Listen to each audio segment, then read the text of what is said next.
Hello dear students, I am Dr. Meenakshi Saxena. I welcome you to the world of neuropsychology. It's a fascinating subject where we study the relationship between brain and behavior. Brain is the most complex organ in the body. It controls all kinds of behavior, from the simplest ones, that is reflexes, to the most complex ones like creativity, aesthetic sense, consciousness, and the perception of time. We are going to study this subject in 13 weeks' time. We'll do revision and assessment in week 8 and week 15. You have to keep studying all the modules regularly so that it will be easier for you to comprehend the later ones more easily. I'll now give you a brief outline of the course content that will be covered in each week. Week 1 will be focused on the structural organization of the nervous system. You will study the structure and types of basic unit of the nervous system, that is the neuron or the nerve cell. The electrochemical function of the neuron will also be discussed. After that, the structure of two major divisions of the nervous system, that is central and the peripheral, will be discussed. A detailed discussion of the two divisions of the peripheral nervous system, that is somatic and autonomic, and further the two divisions of the autonomic nervous system, sympathetic and the parasympathetic system, will be done. In the central nervous system, you will learn about the structure and function of the spinal cord. The structure and functions of the four lobes of the cerebral cortex, which constitute the highest level of the central nervous system, will also be the theme of learning in this week. In week 2, you will learn about the neurotransmitters and other chemicals of the brain, including the arteries that supply blood to the brain. Highly specialized techniques are used to study the structure and functions of the nervous system. You will study about the radiological and imaging techniques through which the surface as well as the deep structures of the brain could be visualized.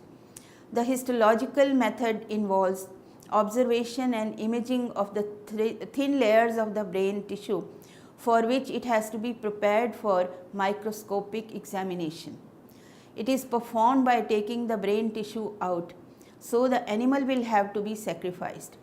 You will learn about the techniques of preparing brain tissue as well as about the stains which color different parts of the cells to help us create well differentiated images of the brain. The course content in week 3 will contain the specific features of the two hemispheres of the brain. Even though the two hemispheres look like mirror images of each other, research has indicated that they have subtle difference between the two. You will be able to understand the anatomical and the functional difference between them. The interesting method of split brain research will be highlighted in this context. Another focus of study in this week will be on the specialized techniques to study the brain wave patterns, the electrophysiological method. Some such methods for therapeutic purposes will also be illustrated. Besides that, you will learn about the neurological mechanisms which keep an individual awake and those that are active during sleep and dreaming. It will be interesting to study the kind of recordings done in a sleep laboratory to understand the activity of brain during various stages of sleep. In week 4, you will study the chemical mechanisms of sleep, the specific neurotransmitters involved in awakening and sleep, the specific brain structures and neurotransmitters involved in maintaining the circadian rhythms, the sleep wave and the awake patterns of an individual will also be discussed. Besides that, you will have an interesting presentation of the classification, symptoms and neurological mechanisms of various sleep disorders such as insomnia, hypersomnia, parasomnia and sleep apnea, among others. In week 5 to week 7, various brain pathologies will be discussed. In week 5, you will learn about disorders due to brain injury, tumors, and inadequate supply of blood to the brain, resulting in cerebrovascular accidents. In week 6, focus will be on the study of headaches, seizures, dementia, and Parkinson's disease. The dementia linked with Alzheimer's disease will be the special focus of study in the context of dementia. The symptoms, causes, neurological and chemical mechanisms, diagnosis, treatment, and prognosis of such disorders will be studied in this context. In week 7, we shall talk about the other degenerative disorders such as Huntington's chorea, multiple sclerosis, etc. The tremendous role of genetic factors in such disorders and their resistance to treatment will be highlighted. After that, we'll learn about several psychological tests which have been developed to assess the neurocognitive status of an individual without having to image the brain through other techniques.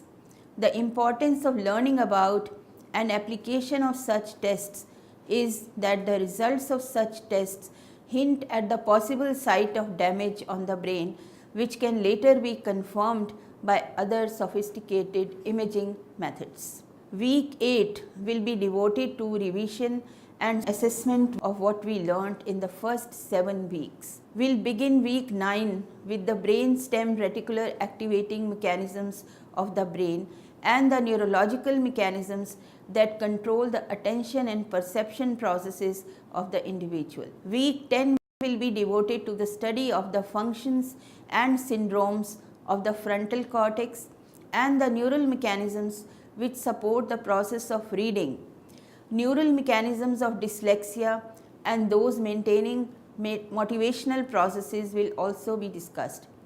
The role of hypothalamus in the motivation processes of the brain will be specially highlighted. In week 11, the major functions and the syndromes related with the 3 major lobes of the cerebral cortex, that is occipital, parietal, and temporal, will be discussed. An attempt will be made to understand exact relationship between the site and the type of damage and the pathology related with it. Week 12 will comprise of 4 modules. It will also be focused on the study of neurological as well as chemical and neurotransmitter mechanisms. You will study them for substance abuse, affective behavior, learning, and memory. Week 13 will focus on the neurological and chemical mechanisms of 2 major mental disorders, that is schizophrenia and bipolar disorder. The former is known as primarily a cognitive disorder, whereas the latter is primarily affective in pathological patterns. You will find it very interesting to compare the neurological basis of these 2 different kinds of disorders. In week 14, we shall learn about various methods of relaxation to reduce stress and to gain positive mental physical health. Besides that, some techniques to rehabilitate the patients of brain disorders will also be discussed. Finally, week 15 will be devoted to revision and assessment of the earlier presented materials. I hope that it will be an interesting journey into the world of neuropsychology. The more you learn this subject, the more interesting you will find it to be. I wish you all the best. Now let's begin our study with the course content given for week 1.